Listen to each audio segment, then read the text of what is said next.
Student and welcome back to my YouTube channel the biology academy. तो आज हम लोग स्टार्ट करने वाले हैं ह्यूमन रिप्रोडक्शन, एक नया चैप्टर। और ये चैप्टर बहुत ज़्यादा इंपॉर्टेंट है एग्जामिनेशन पॉइंट ऑफ व्यू से। चाहे वो आपका बोर्ड्स का एग्जाम हो, चाहे वो आपका नीट का एग्जाम हो, या कोई भी अदर कम्पिटिटिव एग्जाम है, वहाँ पे ये चैप्टर बहुत ज़्यादा इंपॉर्टेंट हो जाता है क्योंकि अच्छे खासे अमाउंट में क्वेश्चन पूछे जाते हैं। इवन नीट में भी 4 से 5 क्वेश्चंस आपको इस चैप्टर से ज़रूर मिलते हैं। तो इस चैप्टर को बहुत आराम से पढ़िएगा, काफ़ी आपको मज़ा आएगा इस चैप्टर को पढ़ने में। बहुत इंटरेस्टिंग चैप्टर है। तो हम लोग स्टार्ट करने वाले हैं इस चैप्टर को, और आज हम लोग पढ़ने वाले हैं इसका इंट्रोडक्टरी पार्ट। जब आप एनसीईआरटी को ओपन करोगे, इस चैप्टर को ओपन करोगे, तो जो पहला पेज है वहाँ पे वो इसका इंट्रोडक्टरी पार्ट है। और वहाँ पे हमें बहुत सारी इन्फॉर्मेशन मिलती है कि हमें इस चैप्टर में आगे पढ़ना कैसे है, और बेसिकली इसी इंट्रोडक्टरी पार्ट के बिहाफ पे हम वो चैप्टर पूरा पढ़ते भी हैं। तो आइए हम लोग बात करते हैं इसके इंट्रोडक्टरी पार्ट की। तो सबसे पहले देखो, ह्यूमन रिप्रोडक्शन में जो ह्यूमन रिप्रोडक्शन है या ह्यूमंस हैं वो कैसे होते हैं, यूनिसेक्सुअल होते हैं। यानी कि मेल रिप्रोडक्टिव सिस्टम एक अलग इंडिविजुअल में प्रेजेंट है और फीमेल रिप्रोडक्टिव सिस्टम कहाँ पे है, एक अलग इंडिविजुअल में प्रेजेंट है। तो जो ह्यूमंस हैं वो कैसे हैं, यूनिसेक्सुअल, और सेक्सुअल डायमॉर्फिज्म प्रेजेंट होती है। यानी कि हम देख के बता सकते हैं कि कौन सा मेल है और कौन सा फीमेल है, कौन सा इंडिविजुअल मेल है और कौन सा इंडिविजुअल फीमेल है। मॉर्फोलॉजिकली उनमें डिफरेंसेस होते हैं मेल और फीमेल में। तो देखो यहाँ पे कुछ फेजेस हैं, कुछ हेडिंग्स लिखी हुई हैं जो कि बहुत ज़्यादा इंपॉर्टेंट है। सबसे पहले देखो यहाँ पे है गैमेटोजेनेसिस। बहुत ही घिसी पिटी हेडिंग है, आपको पता भी है। गैमेटोजेनेसिस का मतलब होता है गैमेटो माने गैमीट, जेनेसिस माने फॉर्मेशन। तो formation of male and female gamete is known as gametogenesis. अब अगर मेल में जो गैमीट होता है उसको हम क्या बोलते हैं, स्पर्म बोलते हैं। तो स्पर्म के फॉर्मेशन को बोलते हैं स्पर्मेटोजेनेसिस, स्पर्मेटोजेनेसिस। और जो फीमेल गैमीट होता है वो होता है ओवम। तो ओवम के फॉर्मेशन को हम बोलते हैं oogenesis। ठीक है ना। तो formation of male and female gamete is known as gametogenesis. अब बात करते हैं इंसेमिनेशन की। तो मैंने आपको बताया था कि जो हायर प्लांट्स होते हैं या हायर एनिमल्स होते हैं उनमें जो ट्रांसपोर्टेशन होता है मेल और फीमेल गैमेट का वो थोड़ा सा डिफरेंट होता है लोअर एनिमल्स से। तो देखो, अगर ह्यूमन की हम बात करें या हायर एनिमल्स की बात करें, तो जो मेल पार्टनर होता है वो अपने मेल गैमीट को यानी कि स्पर्म को डिपॉजिट करता है फीमेल बॉडी के अंदर, या फिर हम बोल सकते हैं कि मेल स्पर्म को डिपॉजिट किया जाता है फीमेल रिप्रोडक्टिव ट्रैक्ट में। ठीक है ना। तो मेल स्पर्म यानी कि मेल गैमीट को ट्रांसफर करना फीमेल बॉडी के अंदर, इसको हम बोलते हैं इंसेमिनेशन। अब देखो, फॉर्मेशन हो गया मेल और फीमेल गैमीट का, ट्रांसपोर्टेशन हो गया, अब क्या होना है, फ्यूजन होना है। तो fusion of male and female gamete is known as fertilisation. Male और फीमेल गैमीट में आपस में फ्यूजन हो जाए, मिलन हो जाए, इसको हम क्या बोलते हैं, फर्टिलाइजेशन बोलते हैं। जैसे अगर हम बात करें, एक थोड़ा सा आइडिया ले लेते हैं, जैसे ये एक फीमेल का रिप्रोडक्टिव है स्ट्रक्चर है, फीमेल रिप्रोडक्टिव स्ट्रक्चर है। यहाँ पे ओवरी प्रेजेंट है, और ये जो ट्यूब लाइक स्ट्रक्चर है इसको हम बोलते हैं फैलोपियन ट्यूब, और ये है यूट्रस। ठीक है ना।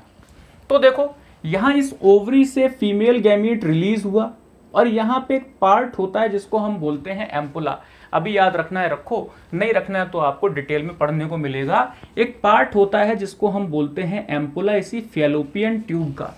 यहाँ पे ये जो फीमेल गैमीट है ये बैठ जाता है, इंतजार करता है, और यहाँ से मेल गैमीट इस तरह से जो स्पर्म है वो टहलते टहलते पहुंच जाता है इस फीमेल गैमीट के पास में, और इनका इसी एम्पुला रीजन में फर्टिलाइजेशन होता है।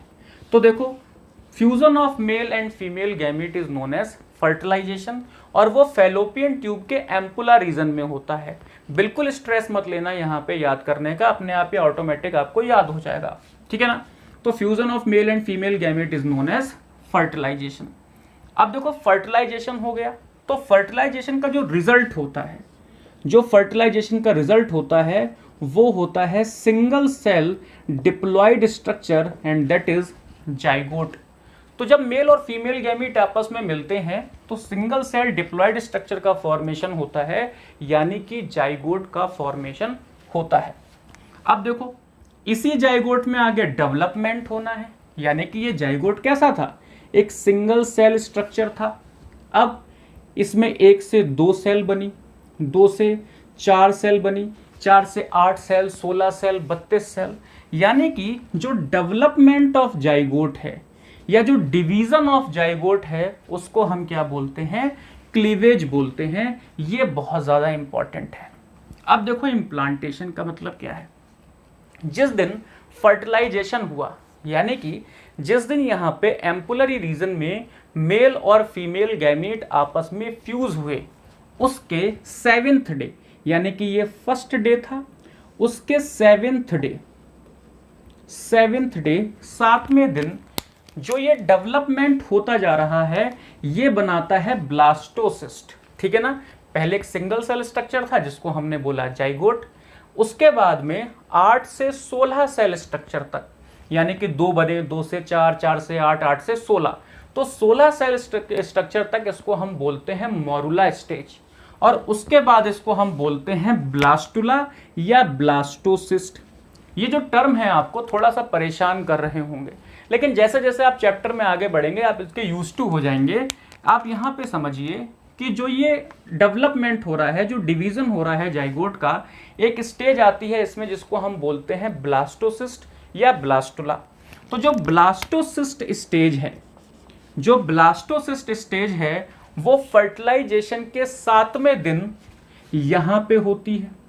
ठीक है ना, और ये जो ब्लास्टोसिस्ट स्टेज है ये फर्टिलाइजेशन के 7th डे यूट्रस में आके ये ब्लास्टोसिस्ट कनेक्ट हो जाता है, अटैच हो जाता है। इसी को हम बोलते हैं इम्प्लांटेशन।